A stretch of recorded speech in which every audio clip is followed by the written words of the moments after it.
Hi everyone, welcome to my YouTube channel. So the video is about bank exam 2026 strategy. So this video is mainly for beginners और last में मैंने अपनी भी strategy बताई है कि मैं अब क्या कर रही हूँ. सो मुझे प्रिपरेशन करते हुए 1 साल हो गया है और मैंने जब मैं बिगिनर थी तब मैंने कैसे तैयारी की थी और क्या मैंने गलतियाँ की थी उसके बेसिस पर मैंने एक स्ट्रेटेजी तैयार की आप लोगों के लिए. सो आप देख सकते हो. सो सबसे पहले तो एक छोटी सी डायरी या फिर कहीं भी आप एग्जाम्स की डेट्स वगैरह लिख लो प्री और मेंस के लिए और उसको कहीं रख दो जहाँ आप डेली मतलब देखते हो. सो ये डेट एक्सपेक्टेड डेट्स हैं जो कि यूट्यूब पर बता रखी हैं टीचर्स ने, तो आप उनको नोट करके रख सकते हो ताकि आपको पता रहे कि किस एग्ज़ाम के लिए कितना टाइम है और जो भी. सो स्टार्ट करते हैं इंग्लिश से. तो जब मैंने प्रिपरेशन स्टार्ट की थी उससे पहले भी मैं हिंदी मीडियम स्टूडेंट रही हूँ, बचपन से ही मैं हिंदी मीडियम था मेरा और मेरी इंग्लिश बिल्कुल अच्छी नहीं थी.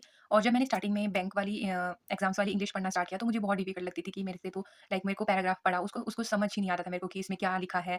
वर्ड मीनिंग्स मेरे को पता नहीं लगते थे और मेरे को मीनिंग उसका ओवरऑल पता नहीं चल पाता था कि इस पैराग्राफ का क्या मीनिंग हुआ.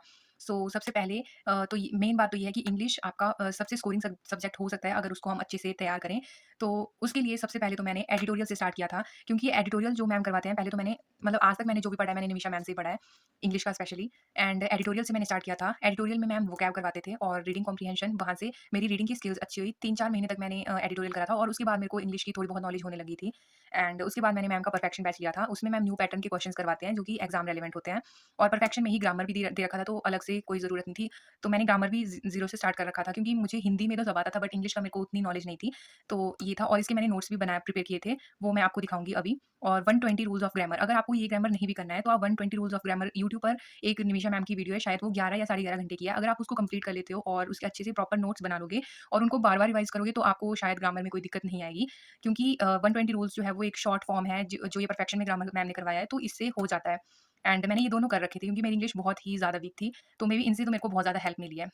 तो मैं आपको दिखाती हूँ मैंने कैसे नोट्स बनाए थे और आप भी वैसे बना सकते हो. सो ये है मेरी एक मैंने डायरी लगा रखी थी स्पेशल.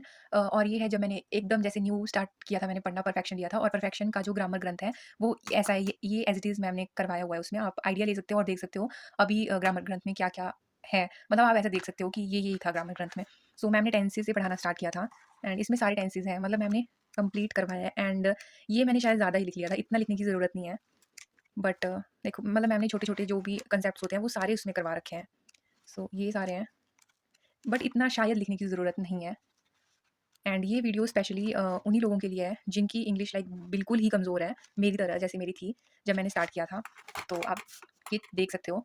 और जिनकी इंग्लिश थोड़ी ठीक है उनके लिए इतना ज़रूरत नहीं है.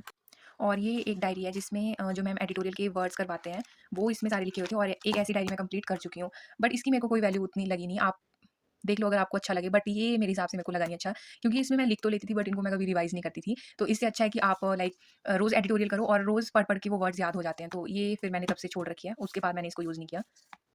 और ये है 120 रूल्स ऑफ ग्रामर की नोट्स. ये आप ये ज़रूर कर लो अगर आपको कुछ और नहीं करना है, तो ये 120 रूल्स ऑफ ग्रामर की आप नोट्स बना सकते हो. लाइक ये काम आते हैं. ये मैंने बहुत रिवाइज़ किया. इसको मैंने शायद 3-4 बार तो मैं इसको रिवाइज़ कर चुकी हूँ और इसको मैं करती रहती हूँ टाइमली. और इसमें बहुत ऐसे छोटे और छोटी फॉर्म में और बहुत अच्छे से मैम ने रूल्स करवा रखे हैं. तो ये सारे रूल्स बहुत इंपॉर्टेंट है. ये आप ज़रूर कर लो. लाइक बहुत सारे हैं इसमें 120 कंप्लीट कर रखे हैं.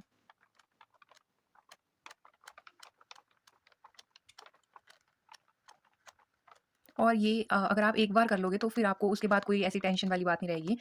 मेरे हिसाब से ये बहुत ऐसे वर्थ इट था.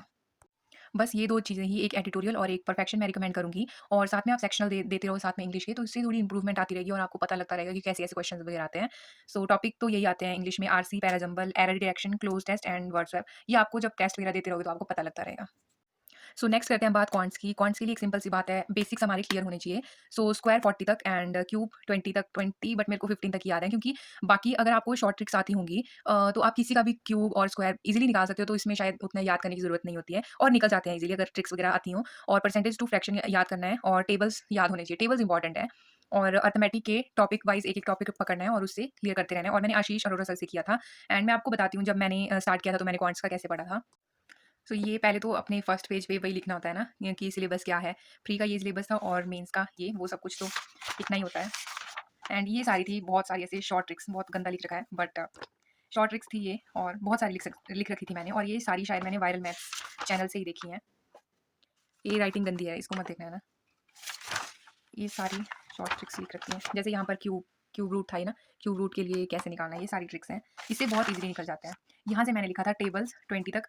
चलो टेबल्स तो सबको आते ही हैं, बट क्यूब्स मेरे को थे 40 तक याद, और इससे आगे मैंने ट्रिक्स वगैरह यूज़ करके बनाए हैं। एंड क्यूब्स के लिख तो बहुत रखे हैं, बट मेरे को 15 तक ही आते थे। एंड परसेंटेज टू फ्रैक्शन, ऐसे ही क्लीन टेबल्स बना लो और इसको थोड़ा बहुत देखते रहो तो याद आ जाता है आपको। और उसके बाद ये और कुछ ट्रिक्स वगैरह लिख रखी हैं। स्टार्टिंग में जब आप किसी भी टीचर से पढ़ोगे तो आपको ये सारी चीज़ें वो लिखवाएँगे और लिख लेनी चाहिए क्योंकि ये काम आती हैं। और बस यही है, राइटिंग मेरी कुछ ऐसी है, ये सारी चीज़ें, बस यही था इसमें, और तो एंड उसके बाद है रीज़निंग। रीज़निंग में बहुत सिंपल है, लाइक पज़ल होती है और मिसलेनियस होता है, बट मैंने रीज़निंग में गलती ये की कि मैंने रीज़निंग के नोट्स बनाए। ये गलती कभी भी नहीं करनी है। रीज़निंग के कुछ भी नोट्स नहीं बनाना है। लाइक अगर मिसलेनियस में मिसलेनियस के क्वेश्चन्स करने में आपको थोड़ा कन्फ्यूजन हो रहा है तो उसके आप ऐसे लाइक ऐसे स्टिकी नोट्स पे या फिर किसी पे भी छोटा-छोटा उसकी ट्रिक्स वगैरह लिख सकते हो, बट पज़ल्स को लिखना नहीं है। ये मैंने बहुत बड़ी गलती की थी। लाइक मेरे को उतना पता नहीं था उस टाइम पे, तो मैं क्या करती थी, जो पज़ल्स के क्वेश्चन थे उनको नोट कर रही हूँ।